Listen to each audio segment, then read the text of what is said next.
Good morning students. हमने first term examination के लिए हिंदी 1 का चैप्टर समाप्त कर चुके हैं। जो चैप्टर 1 भाषा व्याकरण एवं बोली से लेकर चैप्टर 7 शब्द रचना समास तक है। तो आज हम फिर से चैप्टर 1 के बारे में चर्चा करेंगे और फिर से हम भाषा व्याकरण एवं बोली के बारे में समझेंगे। तो सबसे पहले हम भाषा के बारे में जानेंगे। तो हमें पता है कि भाषा किसे कहते हैं। जब हम अपने मन के भावों को, अपने विचारों को दूसरों तक पहुंचाते हैं और दूसरों के मन के भावों को, विचारों को हम खुद समझते हैं, उन्हें हम क्या कहते हैं? भाषा कहते हैं। और हम जानते हैं कि भाषा सिर्फ इंसान ही बोलते हैं। विभिन्न प्रकार के पशु पक्षी जो ध्वनि निकालते हैं उसे हम भाषा नहीं कहते हैं, बल्कि वो जो आवाज़ है वो क्या है? ध्वनि है, वो भाषा नहीं है। सिर्फ इंसान ही अपने मन के भावों को आदान प्रदान एक दूसरे से कर सकते हैं और अपने विचारों को प्रकट करते हैं। हम अपने भावों तथा विचारों को प्रकट करते हैं। इन्हें प्रकट करने के अनेक साधन हमारे पास है, जैसे विभिन्न प्रकार के संकेत, अस्पष्ट ध्वनियाँ एवं स्पष्ट ध्वनियों द्वारा शब्दों का आदान प्रदान। संकेत के रूप में हमारे पास विभिन्न साधन है। जैसे हम जानते हैं कि हम तो भाषा अपने मुंह से बोलते हैं और भाषा अनेक प्रकार की है। हम अनेक प्रकार की भाषा लोगों से बोलते हैं। और भाषा क्यों ज़रूरी है? क्योंकि हम अपने मन के विचारों को दूसरों तक पहुंचा सके और दूसरों की भावनाओं को हम खुद समझ सके। तो हम यहाँ क्या देखें कि विभिन्न प्रकार के सांकेतिक भाषा भी है। सांकेतिक भाषा क्या है? जैसे हम अपने पुस्तक में देख सकते हैं, जैसे कि ट्रैफिक पुलिस अपने हाथों के इशारों से लाल बत्ती चौराहों पर गाड़ियों को जाने व रुकने का इशारा करता है। तो यह एक क्या है? सांकेतिक भाषा है। यह मुंह से नहीं बोला जा रहा है, बल्कि ये एक संकेत दिया जा रहा है अपने हाथों को दिखाकर। तो ये सांकेतिक भाषा कहलाएगा। बस का परिचालक अपनी सीटी या मुंह से अलग अलग प्रकार की आवाज़ें निकालकर बस को चलने व रुकने का निर्देश देता है। तो बस परिचालक, जो बस परिचालक होता है, वो सीटी या मुंह से अलग अलग प्रकार की आवाज़ें निकालता है, जिसमें हम जान सकते हैं कि बस को रुकने के लिए और चलने के लिए ये आवाज़ है। हम जानते हैं कि गूंगा व्यक्ति अपने भावों या विचारों को अनेक प्रकार के संकेतों एवं अस्पष्ट ध्वनियों द्वारा प्रकट करता है, क्योंकि गूंगा जो है, हम जानते हैं कि वो बोल नहीं सकता है। जो नहीं बोल सकता है उसे हम क्या कहते हैं? गूंगा कहते हैं।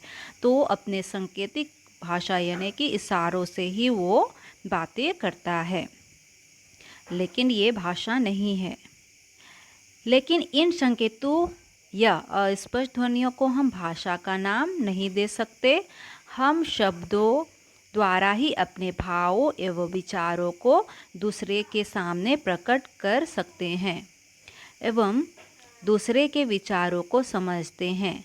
अतः भाषा एक ऐसा साधन है जिसके द्वारा हम अपने भावों एवं विचारों का आदान प्रदान करते हैं। हमारे देश में अनेक प्रकार की भाषाएं बोली जाती है। कुछ प्रमुख प्रचलित भाषाएं हैं हिंदी, तेलुगु, गुजराती, भोजपुरी, पंजाबी, तमिल, मलयालम आदि। विश्व के अनेक भागों में भी अलग अलग प्रकार की भाषाएं बोली जाती है, जैसे चीनी, अंग्रेजी, फ्रेंच, जर्मनी, संस्कृत, फारसी, उर्दू आदि। हमारे देश में अनेक प्रकार की भाषाएं बोली जाती है। तो भाषाएं इतनी है, तो इतनी भाषाएं क्यों बोली जाती है? क्योंकि हम भाषा के द्वारा अपने मन के विचारों को दूसरों तक पहुंचा सके और दूसरों की भावनाओं को हम खुद समझ सके, इसीलिए भाषाएं बोली जाती है। तो हम भाषा के बारे में समझ चुके और भाषा के प्रकार जानेंगे। हमें पता है कि भाषा दो प्रकार के होते हैं।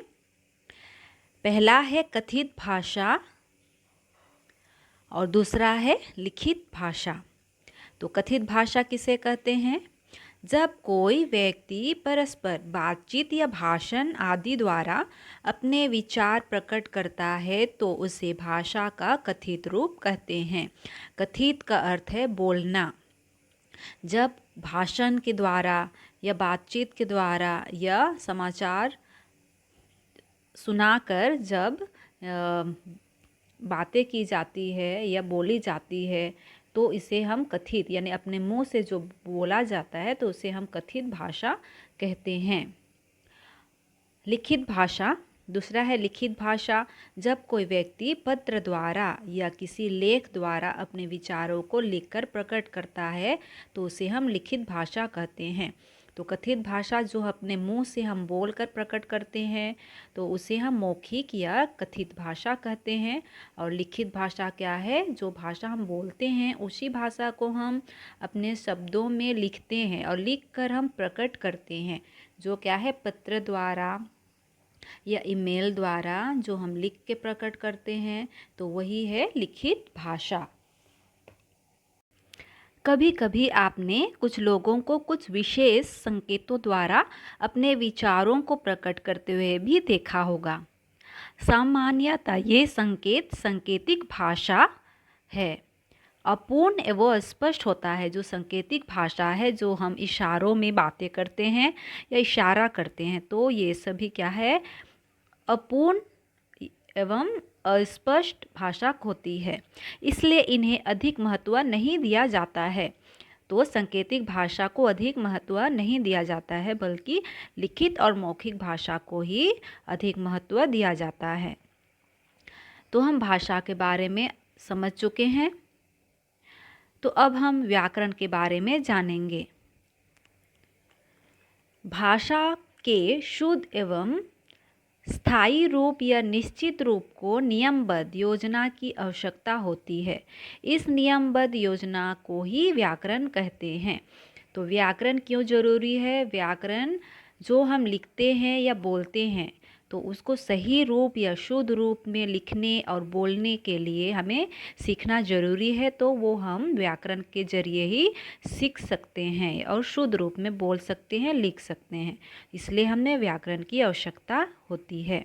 तो भाषा के शुद्ध ज्ञान के लिए व्याकरण का सही ज्ञान अति आवश्यक है। यह भाषा के शुद्ध रूप का ज्ञान कराता है।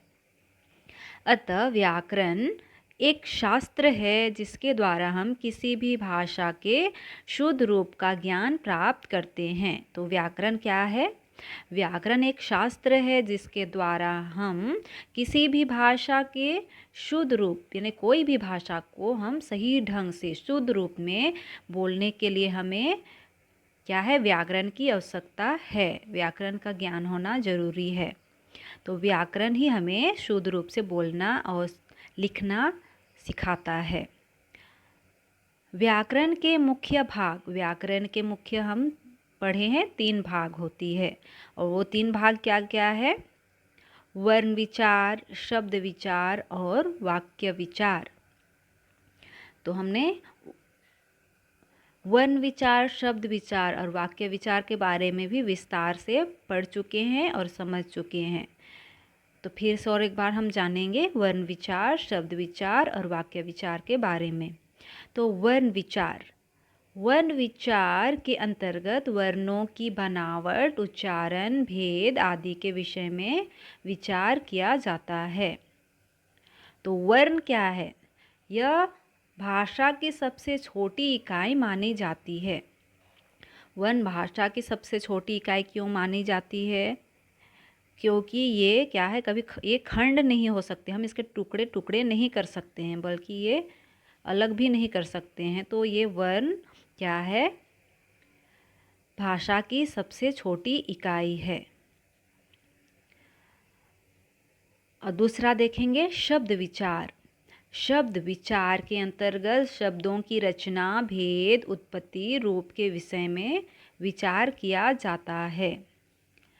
हम जानते हैं कि भाषा अनेक शब्दों से बनती है और अनेक वर्णों को जोड़कर शब्द बनती है। वर्णों के सार्थक समूह को शब्द कहते हैं, अर्थात दो या दो से अधिक वर्ण मिलकर शब्द बनते हैं, पर इन सभी शब्दों का सही अर्थ होना अति आवश्यक है। तो एक एक वर्ण, तो हम जान रहे हैं, पहले हम क्या पढ़े थे, वर्ण। वर्ण क्या है, इसके खंड नहीं हो सकता, टुकड़ा नहीं हो सकता, और यह भाषा की सबसे छोटी इकाई है। और लेकिन शब्द क्या है, शब्द एक एक वर्ण को जोड़कर शब्द बनता है। और शब्द तो बन जाता है, लेकिन इसका सही अर्थ होना भी जरूरी है, जिससे कि लोग समझे, हम समझ सके। अब देखेंगे हम वाक्य विचार। वाक्य विचार के अंतर्गत वाक्यों के भेद, उसके संबंध, वाक्य के प्रयोग, रचना तथा अलग करने की रीति और विराम चिन्हों का विचार किया जाता है। तो वाक्य विचार क्या हो सकता है, एक एक वर्ण को जोड़कर शब्द का निर्माण हुआ, तो शब्द, एक एक शब्द को जोड़कर हम वाक्य का निर्माण करेंगे, तो पूरा क्या है, जो एक सेंटेंस बन जाता है, तो वही क्या होता है, वाक्य विचार। तो इसके बारे में भी हम विस्तार से समझ चुके हैं। तो हम व्याकरण, भाषा, इसके बारे में अच्छी तरह से समझ चुके हैं। तो हम आगे देखेंगे लिपि के बारे में कि लिपि क्या है। लिपि क्या है? लिपि, हम विभिन्न प्रकार की भाषाएं बोलते हैं, तो उन भाषाओं को लिखना भी जरूरी है। तो हम जिस प्रकार, विभिन्न प्रकार की भाषा बोलते हैं, तो उनके अलग अलग लिपि भी है। तो जो लिखने के ढंग है, अलग अलग भाषाओं को जो लिखने का तरीका है, उन्हें ही हम क्या कहते हैं, लिपि कहते हैं। तो वर्णों के मूल रूप को लिपि कहते हैं। जो हम लिखते हैं वर्ण, तो वही वर्ण के लिखने के तरीका को ही लिपि कहते हैं। तो सभी भाषाओं का वर्ण क्या है, अलग अलग होती है। विश्व में विभिन्न तरह की भाषाएं बोली जाती है और लिखी जाती है और पढ़ी जाती है। तो ये हमें पता है कि विश्व में अलग अलग क्या है, कंट्री है, तो अलग अलग कंट्रियों में अलग अलग प्रकार की भाषाएं बोली जाती है। तो इन भाषाओं को लिखने और पढ़ने के तरीके भी क्या है, अलग अलग है। इन भाषाओं में वर्णों को लिखने के ढंग भी अलग अलग होती है। जिस प्रकार हम बांग्ला बोलते हैं, तो बांग्ला का लिपि भी क्या है, अलग है। हम अलग तरीके से बोलते भी हैं, भाषा, बांग्ला भाषा अलग बोलते हैं, और लिखने की तरीके भी अलग है। जो हिंदी हम बोलते हैं, तो हिंदी का भी अलग है, अंग्रेज़ी है, अंग्रेज़ी का भी अलग है। तो इन सभी भाषाओं को लिखने और बोलने का तरीका अलग है। हम जिस प्रकार बोलते हैं, तो उसी प्रकार से हमको लिखना है, तो उसे ही हम क्या कहते हैं, लिपि कहते हैं। जो लिखने का ढंग है, भाषा का जो वर्ण, जो लिखने का तरीका है, उन्हें ही हम लिपि कहते हैं। यानी कि जो विभिन्न प्रकार के भाषा है, उनके वर्णों को लिखने के ढंग भी क्या है, अलग अलग है, और इन्हीं ढंग को ही हम लिपि कहते हैं। हिंदी भाषा देवनागरी लिपि में लिखी जाती है। संस्कृत एवं मराठी भाषा की लिपि भी देवनागरी होती है। संस्कृत, मराठी और हिंदी, इन सभी की लिपि एक ही है, देवनागरी। अंग्रेजी भाषा रोमन लिपि है, अंग्रेजी भाषा की लिपि रोमन है। और पंजाबी भाषा की लिपि है गुरुमुखी, और उर्दू भाषा की लिपि है फारसी। तो इस प्रकार सभी भाषाओं की, अलग अलग भाषाओं की अलग अलग लिपियां हैं, लिखने का तरीका, ढंग अलग अलग है, उनका वर्ण अलग है। तो यही क्या है, लिपि कहलाएगी।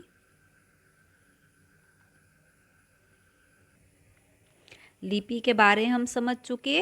अब हम बोली के बारे में जानेंगे कि बोली क्या है। इससे पहले भी हम अच्छी तरह से समझ चुके हैं। बोली क्षेत्रीय भाषा है। क्षेत्रीय भाषा मतलब अपने ही क्षेत्र में सीमित, अपने ही एरिया में ही बोली जाती है। भाषा के क्षेत्रीय रूप को ही हम बोली कहते हैं। बोली की अपनी लिपि नहीं होती है। बोली क्योंकि ये भाषा नहीं है, अपने ही क्षेत्र में बोली जाती है, यानी कि कम ही सीमित क्षेत्र, उसका कम ही क्षेत्र में ही बोली जाती है, तो इसे हम बोली कहते हैं। इसीलिए इनका कोई क्या है, लिपि नहीं है, बोली की लिपि नहीं है। बोली का प्रयोग बोलने में ही किया जाता है, सिर्फ ये बोलचाल की भाषा है। हिंदी की अनेक बोलियां हैं।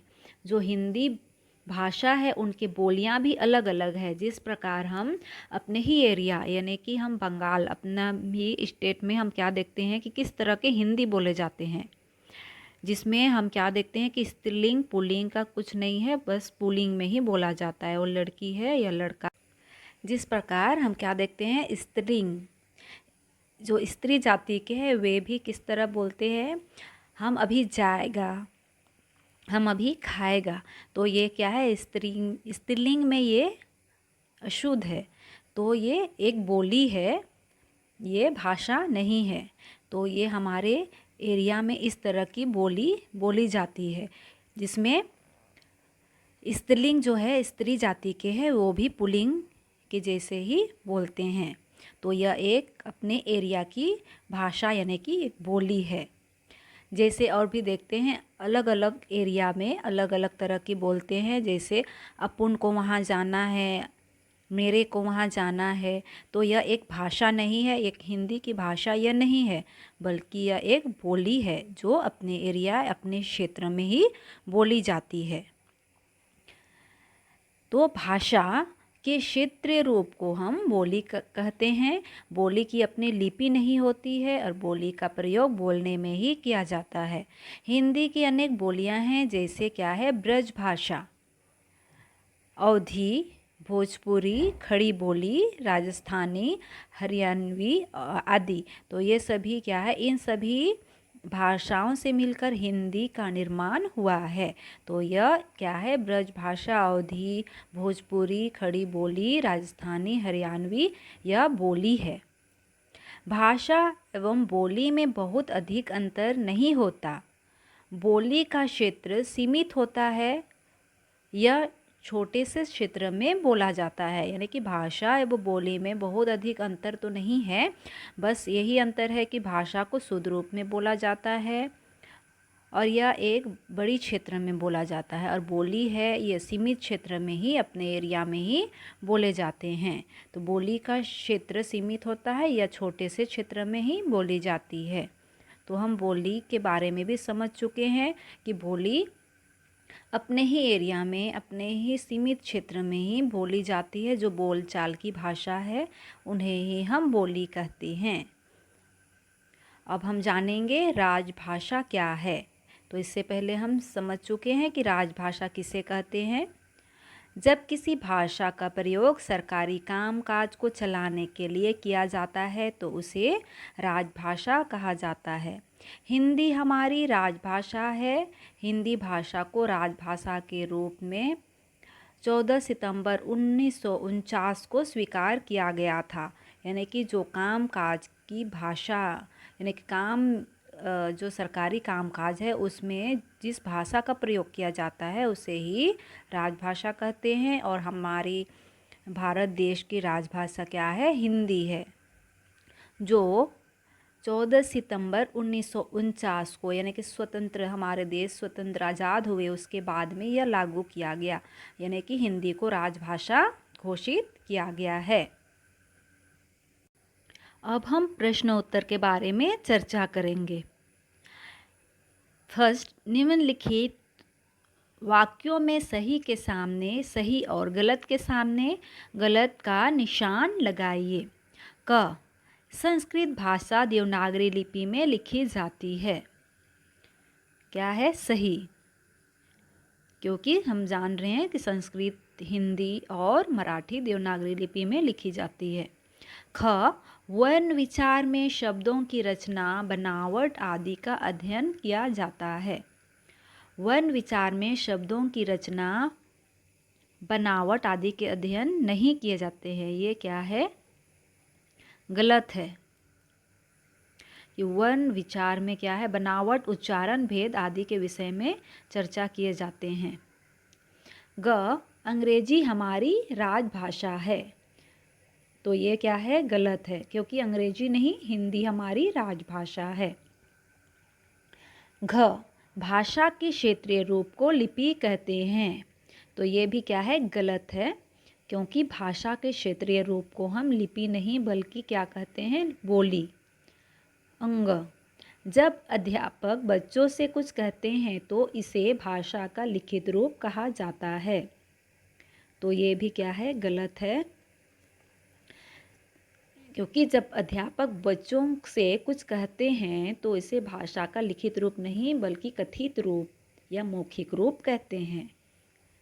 च, पंजाबी गुरुमुखी लिपि में लिखी जाती है। तो ये क्या है, सही है, क्योंकि पंजाबी गुरुमुखी लिपि में ही लिखी जाती है। दूसरा नंबर, उचित विकल्प पर सही का निशान लगाइए। क, हिंदी भाषा की लिपि है देवनागरी लिपि। हिंदी भाषा की लिपि रोमन लिपि नहीं है, फारसी लिपि भी नहीं है, बल्कि क्या है, देवनागरी लिपि। ख, भाषा के क्षेत्रीय रूप को कहा जाता है, भाषा के क्षेत्रीय रूप को कहा जाता है भाषा, बोली या इन दोनों में से दोनों। तो भाषा के क्षेत्रीय रूप को क्या कहा जाता है, बोली। ग, हमारी राजभाषा है हिंदी, उर्दू, अंग्रेजी। तो हमने पढ़ा क्या, हमारी राजभाषा क्या है, हिंदी। निम्न के उदाहरण लिखिए। 3 भाषाएं व उनकी लिपियां।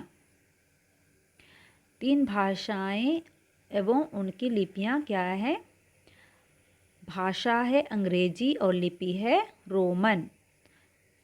दूसरा, भाषा हिंदी और लिपि देवनागरी। और तीसरा, भाषा है अरबी और लिपि है फारसी। ख, देवनागरी में लिखी जाने वाली 3 भाषाएं। देवनागरी में लिखी जाने वाली 3 भाषाएं क्या क्या है, हमने पढ़ा हिंदी, मराठी और संस्कृत। ग, व्याकरण के 3 अंग। व्याकरण के 3 अंग क्या है, वाक्य विचार, वर्ण विचार और शब्द विचार। तो आप अपने नोट्स कॉपी है उससे, हिंदी नोट्स कॉपी से एक बार चेक कर लीजिए, अगर कोई गलती हुई है तो उसे सुधार कर लिख लीजिए। तो अब हम देखेंगे सही शब्दों से रिक्त स्थान भरिए। क, संपूर्ण विश्व में विभिन्न तरह की भाषाएं बोली जाती है। तो संपूर्ण विश्व में क्या है, विभिन्न अलग अलग तरह की विभिन्न प्रकार की भाषाएं बोली जाती है। ख, शुद्ध भाषा का पूर्ण रूप बिना व्याकरण के असंभव है। तो हम जानते हैं कि शुद्ध भाषा, जो हम शुद्ध बोलते हैं भाषा, तो पूर्ण यानी कि वो अच्छी तरह से हम व्याकरण के बिना नहीं बोल सकते, यानी कि व्याकरण के बिना यह असंभव है। शुद्ध भाषा का पूर्ण रूप बिना व्याकरण के असंभव है। ग, भाषा के क्षेत्रीय रूप को बोली कहा जाता है। तो भाषा के क्षेत्रीय रूप को हम क्या कहते हैं, बोली। घ, कथित भाषा में मुंह का प्रयोग होता है, जो हम बातचीत के जरिए करते हैं। कथित भाषा में बातचीत यानी मुंह का प्रयोग होता है। अंग, वर्णों के लिखने के ढंग को लिपि कहते हैं। जो हम वर्ण लिखते हैं तो अनेक प्रकार की भाषाएं हैं, तो उनके वर्ण अलग हैं, तो उन्हें ही हम क्या कहते हैं, लिपि। वर्णों के लिखने के ढंग को ही हम लिपि कहते हैं। अपने हिंदी कॉपी से क्वेश्चन आंसर भी मिला लीजिए। पहला, निम्नलिखित प्रश्नों के उत्तर ध्यानपूर्वक दीजिए।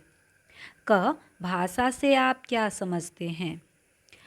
हम अपने भावों तथा विचारों को प्रकट करते हैं। इन्हें प्रकट करने के अनेक साधन हमारे पास है, जैसे विभिन्न प्रकार के संकेत, अस्पष्ट ध्वनियाँ एवं स्पष्ट ध्वनियों द्वारा शब्दों का आदान प्रदान।